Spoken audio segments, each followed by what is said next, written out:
On November 1st, Palm Springs activist George Zander and husband Chris were involved in an alleged anti-gay felony hate crime after leaving a popular gay bar that night.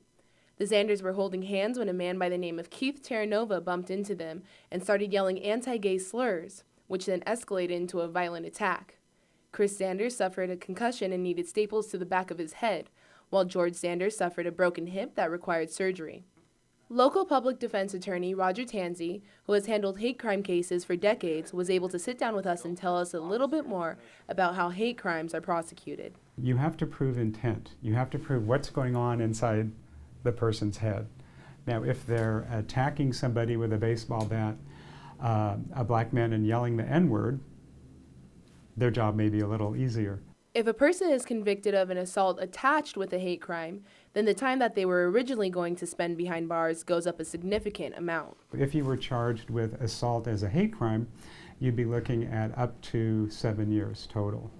And the hate crime part of it is adding an extra 3 years consecutively on top of the 4.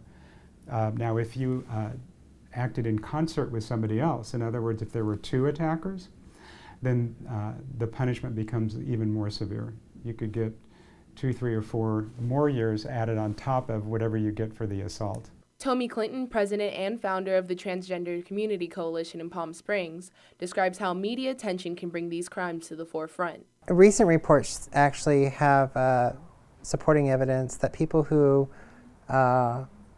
make statements like this and do these type of things actually have internalized homophobia. Some of them are actually in the closet.